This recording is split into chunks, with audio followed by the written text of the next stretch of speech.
I'm not going to blow it really, really loud. I got a little whistle here with me. Good morning, everybody. If you'll see, I'm sitting in the nursery this morning.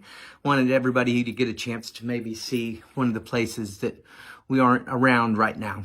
But I'm praying for you all. And I wanted to tell you this morning about a story about a little boy named Benjamin Franklin. Okay, a real famous person in American history, right? A big inventor.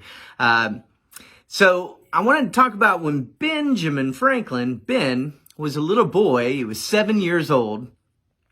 He was with some friends, and his friends gave him a bunch of copper, okay? Copper to fill his pockets, okay? Oops.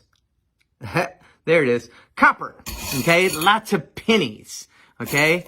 Little pennies, okay? And now pennies don't mean a lot to us right now. You know, I've seen people walk right past them in a parking lot. But pennies were worth a lot of money back then. And his friends had given him a pocket full of copper. And so Benjamin Franklin went walking to the toy store. He's going to buy a bunch of toys. Well, on his way to the toy store, he met another little boy who had this whistle. Not like this whistle, probably a lot cooler than this, because this whistle made the best noises. It was so fun. And Benjamin Franklin Ben just loved hearing this whistle. And so he said, I tell you what, I'll make it rain on you. I'm going to give you all the copper in my pocket. Okay, I'm going to give you all the copper in my pocket for your whistle. And of course, the boys sold him the pocket. And Benjamin Franklin went home all excited with his new whistle, making little noises. Okay, when he got home, he was playing with his whistle, and Ben's brothers and sisters came around. And they saw him playing with the whistle, and they said, where'd you get that? And Benjamin Franklin said, well, I took all the money that everybody had given me and I bought it from this boy before I got to the toy store. Isn't it cool? And all of his brothers and sisters just laughed at him. They just laughed at him because they couldn't believe it. They said, Ben, you paid 4 times as much as that whistle is worth. You could have bought a whistle and 4 other things at the store if you'd have gone to it.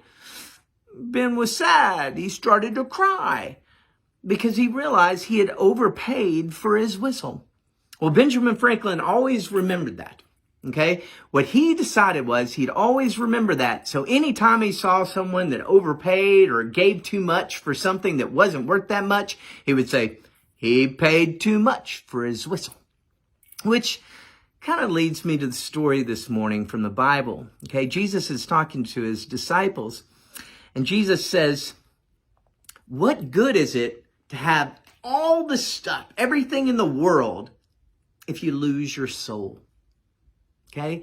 Take up your cross and follow me. See, there's a lot of little boys and girls that might think all the toys in the world are going to make them happy. Or maybe all the movies they can watch on TV or on their iPad or on their tablet can make them happy. Or all the things that they can do in their lives can make them happy.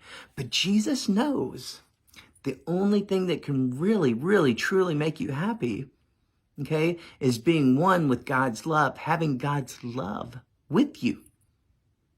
Now, let's get to that second part, okay?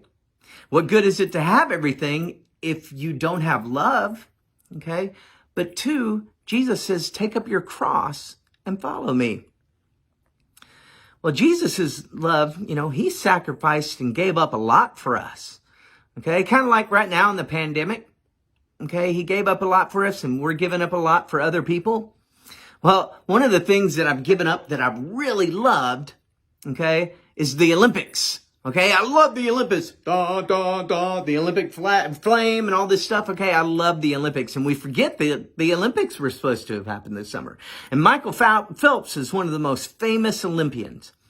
Okay, Michael Phelps, when he was a teenager, the coach saw him swimming.